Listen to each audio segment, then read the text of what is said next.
Do you see that foot on my sewing machine? That just took me half an hour to change. This is a design flaw on the Husqvarna. It doesn't give you a lot of room to put your fingers in to go in and actually try to change them. And unfortunately, I inherited my dad's hands. I have short little fingers, and it's very difficult for me to get into small spaces. So, this video is going to be on how I stitch my layers together on my quilt. I won't be talking because it'll be very noisy, but I will show you and then do talking after.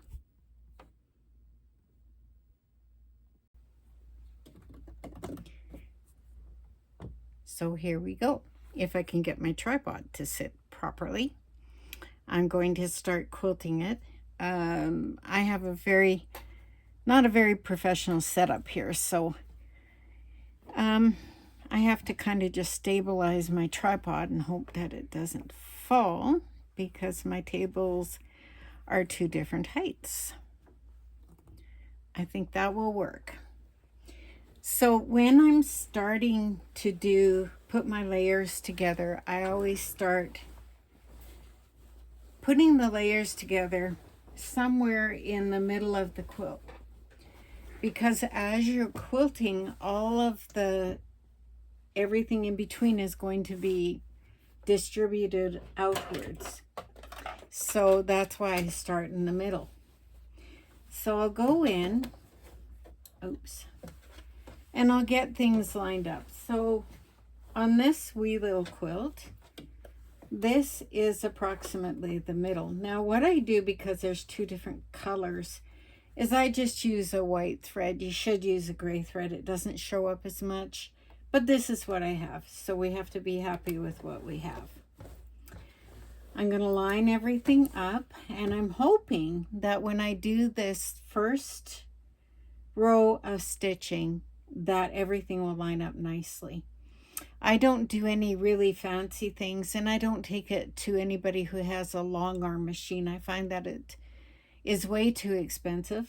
You have to waste a lot of material because they want, I believe it's between 4 and 6 inches on each side of your quilt, and then they go in and they do all the fancy designs. All my quilts are hand done. I don't take them to a shop to have that fancy design done. I'm going to be practicing over the winter. I have some templates that I can do freehand sewing. I'm not sure what it's called, but it's a template, and it'll have either hearts or something like that. So I'm going to do a couple of rows. I'm not going to bore you by doing the whole thing.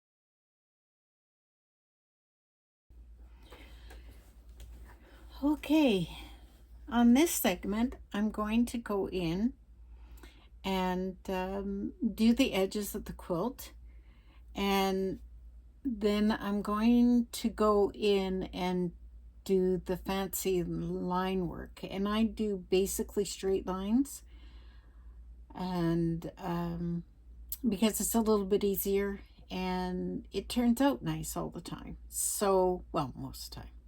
Depends if your machine is working nice or not. So I'm going to do the edges, and then I will come back. I'm going to pause the video while I do those edges. I'm not going to bore you with them.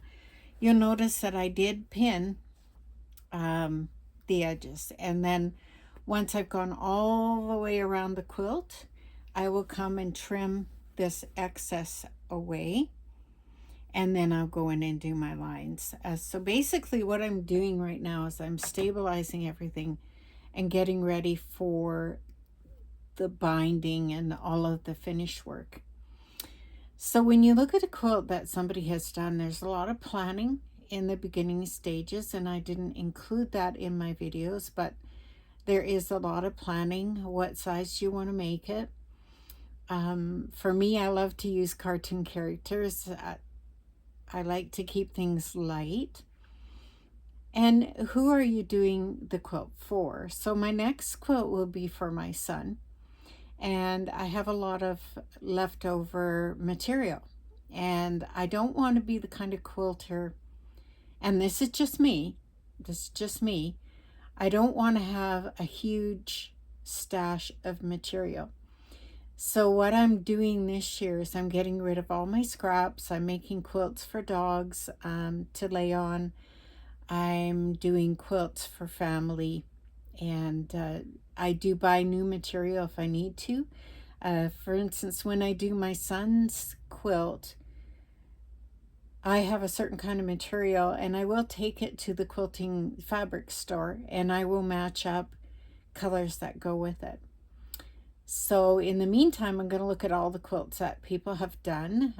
This will be a quilt that you put together, and there probably won't be any embroidery on it. I'm not sure.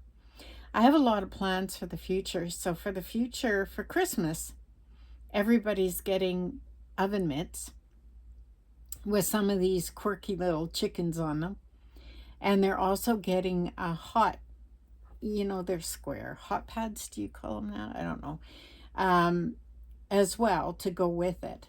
So that's going to be their Christmas gifts this year. I'm a senior, and I don't have a lot of money to spare. So what I do is I think of something that I can do within my budget, and that I know people will use. I'm all about use what I give you. Like if it's a tablecloth, use it. If it's quilt, use it.